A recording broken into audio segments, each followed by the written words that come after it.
Recording in progress. Yeah.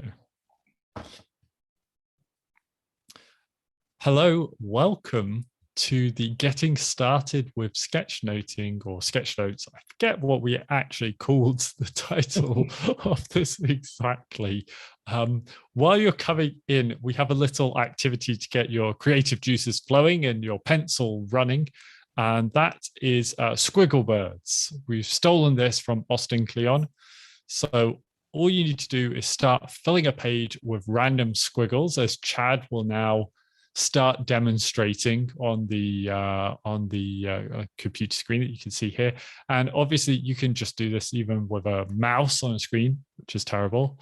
And in a second, Chad's going to take over and introduce himself.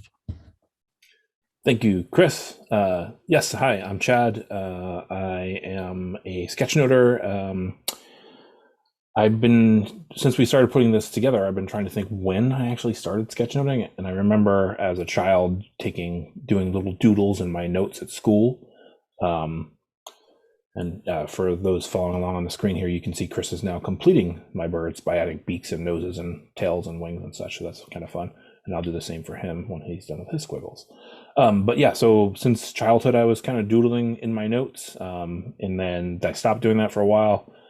And then about 5 years ago, I realized that this is a thing. Sketchnoting is a practice, and people take visual notes to recall better for memory retention, and also to communicate via imagery. So there's a mantra in the sketchnoting circles that is sketchnotes are ideas, not art. So you don't have to know how to draw to do sketchnotes. Keep it loose, keep it 2D. We'll talk about that in a while. But so yeah, like over the last 2 years or so, I got really serious with sketchnotes again and started making them for just about everything. Looks like Chris has got some cool birds going. So I'll introduce myself now. I'm Chris. I also don't know when I first came across Sketchnotes. I think it may have been 10 years ago or something. But I feel like they've been around for a good while, and I've been aware of them. But I really started to get interested about 8 years ago, when I had this thought that they could really help with my teaching, with the stuff I was doing at the whiteboard or the interactive whiteboard, to help demonstrate ideas and concepts. And so I started to look into sketchnoting for how it could help with education. And then after that, I just started enjoying it. And I thought I couldn't really sketchnote, and that put me off for a long time because I didn't think I could really draw. But then I started, and I still don't really think I could draw, but I could draw better than I could, that's for sure. So we're going to take you on now to what are sketchnotes? And we thought the best way to show this would be with some examples, some of our own sketchnotes. So we have a selection for you here, and you can see that this is a form of note-taking that's a bit different than other ones. And I like to call these the kind of notes you take if you were never told how you should take notes. We have this kind of idea that we have to take notes from top to bottom with text and paragraph sentences, but with sketchnotes, you're free to have like different layouts, to arrange information in different ways, and to use an image when it makes sense, or use text when it makes sense. Chad, did you have anything you wanted to add to that? That's a great point about taking notes the way it makes sense for you. Really, I think here is a combination. Mine on the left, Chris's on the right, going vertical. Just a quick note that some of these are digital, created on an iPad or computer, and some of them are analog. There is no right tool or process. I like to say, how do you get started with sketchnoting? Grab the piece of paper that is closest to you and the pen that is closest to you. And if that's an iPad with a tablet, a stylus, so be it. You don't need a lot of fancy tools. But they are fun. But they are fun. Yes, tools are fun. Yes, I'll admit. Yes. Yeah. And the sources of these sketch notes, I can speak for mine, were from sort of like a TED talk. One was a reaction I sketchnoted to a blog post I really liked. That the metacognition one was the blog post. The one right after that is sort of a book summary. I was halfway through a book, and I'm like, I have to get this out of my head onto paper so I can remember it better. And then the one on the bottom on left is a quote I came across that I really like. So there's all kinds of different things you can sketch note. Doesn't have to be a TED talk, although it could be. Yes, I actually have two book summaries and a podcast summary from one that I thought was good. So let's go through some of the common elements that you can see in these sketch notes here. And obviously, one of the main ones is headlines and subheadlines. So I'm going to highlight mine. So it's quite common to make use of elegant text, fancy text, things to make text stand out and to show a hierarchy of information, the importance, the main topic and subtopic using headlines. So that's probably the first one.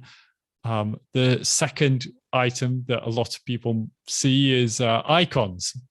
And we actually have an activity on icons later on. And this can be something that puts people off making sketch notes. But you'll see that some people's style of sketchnoting doesn't use a lot of icon, but actually makes use of these other elements. So icons, I love them. They're great, but don't let that get in your way if you don't feel that you can do them. Good point. So I think we need to move down a bit. Next item that we wanted to point out was containers, ways to hold information together. And I think that we actually both don't always make use of containers, but this one here has some examples of containers, both explicit and also implicit, because there are some white space that helps to distinguish between the items that exist here, but there are also literal containers for information in there. After containers, we have connectors, and Chad has some very good examples of this in his two sketch notes here. So ways to show the flow of information, usually by arrows, but there are some other ways, which I can't think of right now. And then another aspect, which I previously referred to as layouts, but now I've started to call arrangements. And that's kind of how you position information on the page. So I think a layout can be kind of, do you go from top to bottom, or is it arranged in a sort of circle like we have in the metacognition? Are there columns? Is there a flow going from the start to the end? And how are you just like putting information? What are you putting the important information next to each other? So another common element that actually we haven't used that much in our examples are people. So Chad's the only one who actually included. I think there are some. Oh, look, actually, I do have a couple of people in my one as well. But stick figures can be a great way to represent people on a page. And to show emotions, you can use just, you could just use simple emoji style faces. Sure. Which can really help. And the final thing we wanted to highlight is shadows and highlights. I think this can really add a lot of extra depth to your sketch notes, and it's one of the things which I'm trying to do more. And I guess the alternative to highlights is this idea of the alternative to shadows is highlights, or gold plating, you said it was, Chad? Yeah, I've heard people refer to it as like gold plating, where you address the shadows and the highlights after the sketchnote is basically done. You kind of gold plate it to finalize it, but you're addressing the shadows and the highlights in that phase, if you will. Yeah. It's kind of what I do. I don't do those. I do those last. I tend to do them last as well. When I do analog sketch notes, I have like a little grey brush pen that I can use to just quickly add a bit of shadow here or there, which you can see in this one here. You can see the shadow that just came afterwards. In digital sketch notes, you know, usually I don't do it when there's time pressure for a digital one. Cool. So we thought we'd do some icons now. Let me zoom out and find the space for this. And we'd have a go at creating icons together and showing the difference between even how we approach simple ideas. So one of the core principles is that it needs to be clear.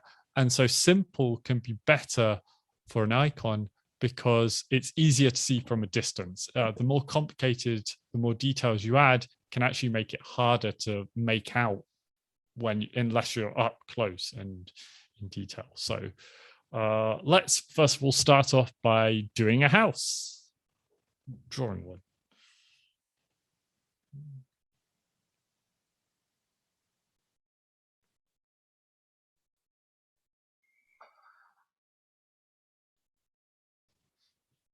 Okay, we've got different pen tools, but we went for a pretty similar approach there. The square, the try. Wow, almost identical. Actually, windows are flipped. That's really interesting. Yeah, I felt like one window was the right approach. Normally, I add two, and it gets, or I try and do 2 rows, and it gets a bit too much. Actually. So that's that point about keeping it simple. Like you could read that from further away you get from your piece of paper or computer monitor. Yeah. Exactly. Chimneys. I sometimes feel like not doing chimneys because after I've added them, sometimes I think I've gone wrong. Just added too much details. Okay, let's do the next one. Coffee cup.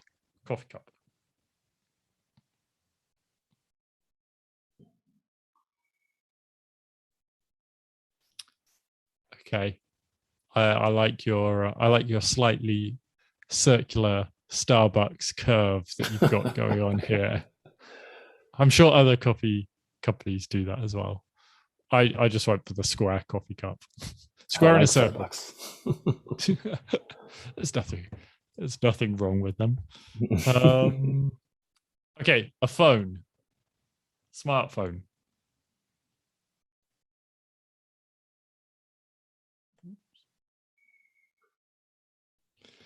Okay, you went for a modern one, and I went for an old one. I'm conflicted with that because the way you represent it is much easier to read with the button on the bottom than the little cutout on that. But if you see the digital minimalism one, I tried to do a modern one with a notch, and I really hate doing modern ones with notch, but I feel like the classic one with a button is just so out of date now.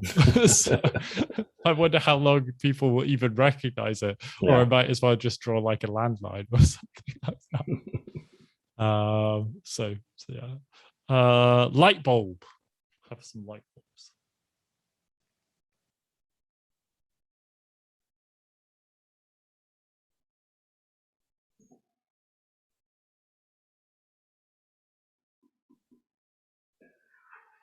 I'm cheating. I'm adding some color.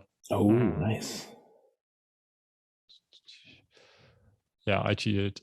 I noticed that we did this in like a completely different order. I was trying to pay attention to how you did it, and I did it. I think you did like that outline shape, whereas I kind of started with I started here, doing like the metallic base part as well. But there you go. But it still looks basically the same. Right, they're both light bulbs, but they yeah. But they are represented 2 different ways. It's really interesting. Yeah, I've never cheating with sketchnoted with company. someone like this, so this is kind of cool to see how I you know. approach the same thing. Yeah. It's like a sketchnote quick draw. Yeah. And the final one is going to be a clock. Oh, whoops. Oh, well.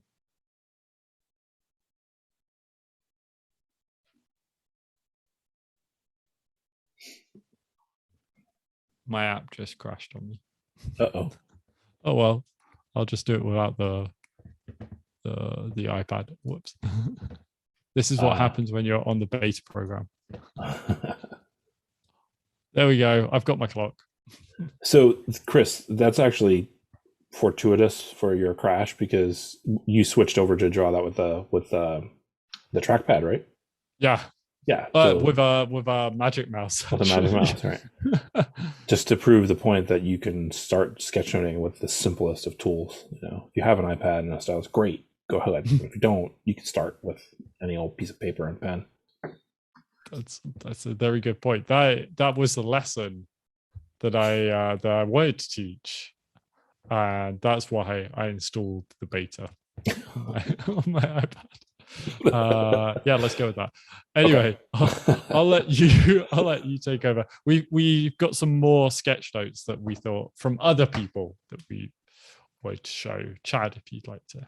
Yeah, thanks. So I just Googled Sketchnotes and grabbed 4 that I thought were interesting in terms of how everything we just talked about is addressed. Containers, arrangement on the screen, icons, the text itself, connectors, containers, just so to get a sense that a lot of people start developing their own style over time with Sketchnotes. This one on the left is illustrative, and while there's nice white space in there, it's a busy sketchnote. There's a lot going on. You could spend a lot of time like digesting this and looking through it.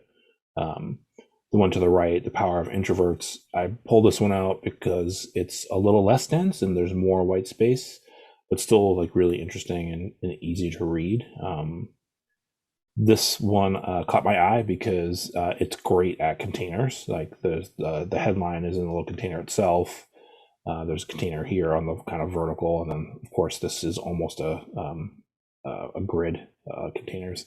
And also I also pulled it out because I can't read a word of it. I don't know what language it's in, and I kind of don't have to get the gist of what's happening here in terms of organization. Yes, I would have to go translate those words, but to really understand it. But you can tell just by the arrangement and the icons and arrows and containers, sort of the gist of the sketch note. And here's another one. Good use of color, I think. There's only one real color in there, maybe 2. That middle red may be different than the orange. So a limited set of colors, a black pen, or pens, because there's a couple different font ways you can see in there. So I thought this was interesting for those reasons too. So, Chris, did you have any comments on these 4? I think, yeah, I really love how you can see the different styles, as you said, and just the point that, as I kind of made it out earlier, that if you look at this one here, Doug's sketch notes, there isn't that much in terms of images, and the images are pretty simple, but they still do a great job of conveying information. And so even if you don't feel like you can draw really well, you can make a really good sketch note. Yeah. And I know that one of the main reasons that put me off and put some people off sketchnoting is this idea of I can't draw. Well, you can work on improving your drawing, which is actually really good fun. And in the meantime, you can make simpler sketch notes, which still do a great job of conveying information. Yeah, and it's not rendering reality like an illustrator would, yes, or a concept artist or something along those lines to create a character or whatnot. That those people in that picture are a circle and a triangle done. So we all still understand it at a core base level. Yeah. I mean, I think we could spend ages going over all the details, but let's move on to Let's move on to our final little activity. We want you to create your first sketch note. If you've never made one before, if you've made one before, then just share one with the rest of the microblog community. And so we have this goal to create an info-rich portrait with character, your Sketchnote selfie. And you are free to do it any way you want. That's the thing about sketchnoting. You can do whatever you want. However, if that feels a little too overwhelming for you, we have some ideas that could help you. You could start with a radial kind of layout or mind map where you have your central point, that's you, and then you have bits of information around you. So add a portrait of you in the center, and then you can link ideas back in. And then you can have some sections where you put information, key information about you, your name, where you live, where you're from, perhaps your occupation can be one, age, if you feel willing to disclose that information. Then something about your passions, and you could, kind of describe your passion and then perhaps why you like it, what got you into it, any information that you want to like that.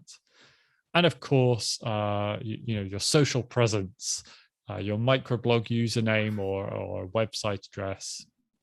And finally, of course, we thought that maybe you'd like to share a now section, something that's quite common with blog, but things that you're interested in, what you're up to at this moment as well. So I have two kind of sample layouts that you could do. One is like the more radial style. You could have a container for facts, and then some containers for different hobbies or for your now section. And another one could be like a path where you show kind of, you have you, and where you're from could be over here. Your future plans over here, where you are currently along the route, and just some information like that. It's really up to you. There's no fixed rules, and that's part of the great thing about sketchnoting. Anything you want to add about the challenge, Chad? I think maybe you said this, but don't feel obligated to put all of those things into the sketchnote if you don't have the space or can't figure out how to represent something right now. That's okay. Just pick what works and go. Again, this is an art. You're not going to be graded on this in any way. Just a way to express yourself and, try out a sketchnote and have a little fun. Yeah. And we'll share some new sketchnote selfies that we make during this time as well. Yes. We do have some resources, some things to help you if you're continuing to do sketchnoting.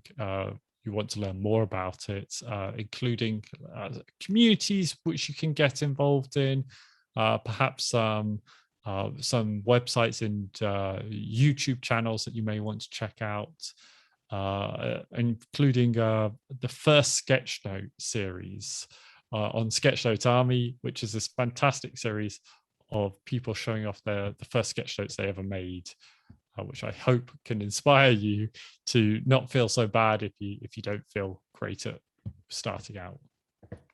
Good point.